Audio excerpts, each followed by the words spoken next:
People are fanatically loyal when it comes to their choice of their favorite steakhouse. I mean, you've got your Capitol Grill fans, and then you got a Del Frisco's cult, but a lot of people in Boston prefer the hometown hero, Abe and Louie's in the Back Bay. There's a million steakhouses, 40 of them in Boston, that everybody has an option to go to. And why here? I think there's a little bit of a personal touch. We are an independent steakhouse, and I think we take a lot of pride in delivering that message here. The dining room has a classic theatrical feel, great forum to enjoy your steakhouse experience. We have our main dining room, we have a great outdoor terrace and patio, we have great bar seating and great lounge seating, and we have an upstairs restaurant as well, Louie, overlooking Boylston Street on a different setting.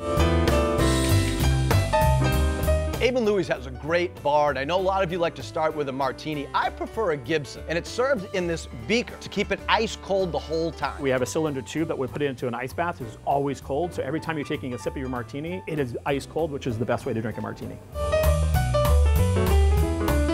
This bread basket is absolutely irresistible. 3 different kinds of bread, including the cranberry walnut, served with this soft, salty butter. I think our salted butter is the best part of it, and it comes out super warm and just, it's a yummy start to your meal.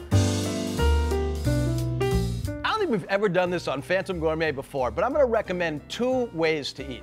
1, you're paying and you sort of care about the bill. 2, someone else is paying and you do not care at all about the bill.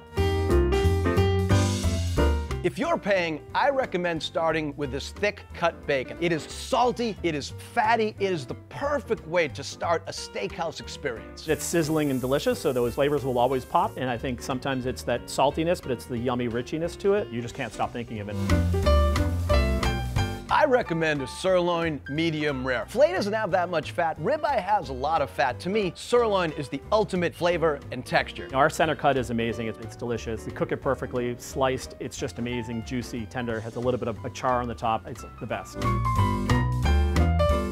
They have great cream corn and cream spinach, but when I see anything that's prepared tableside, I automatically order it, including their baked potato. Part of what any iconic restaurant is something that's done tableside, kind of like the sommelier coming to the table doing a wine service. To me, this is like dinner theater. A chef is slicing it open. Now he's putting on that soft, salted butter that just tastes so great on a baked potato. Now he's putting on that delicious, sharp cheddar cheese. Next up is those chives. Now we get the bacon bits, adding that crunch, and finally, a big dollop of sour cream. That is how you enjoy a potato, my friends.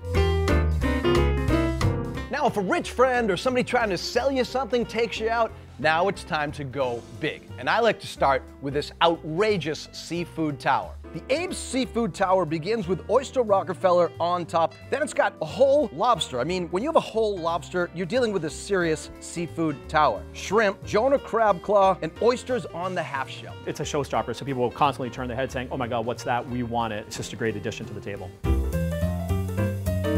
If you really want to stop the show and have everybody look around, get the tomahawk. It's 40 ounces, bone in. It's a ribeye, so it has tons of fat and flavor. It's based the size of me. It's enormous. Well, some people like to share it, but I've seen people just finish it by themselves. Long bone is fantastic. It adds good marbleization and amazing flavor. A lot of the steakhouses have taken baked potato off the menu. I don't really know why. Here, they go big or they go home. This baked potato comes with smoked sturgeon, creme fraiche, and caviar layered on top. If you're gonna have the really cool richness of the sour cream, just adds an element of just a slight crunch, but saltiness as well that just balances out the whole dish. Whether you're paying or somebody else is paying, here's some steakhouse strategy. Convince someone in your party to get the baked stuffed lobster. That way you can get a little surf and turf going. It's done for you, so you can kind of easily dig into it. And again, people just love the fact that you're in New England, you can have lobster at a steakhouse. They have great desserts, including a 7-layer chocolate cake, but I say go back to the bar, get yourself an espresso martini. So if you love steakhouses and you've never been to Abe & Louie's, I say give it a try. It might be your new favorite.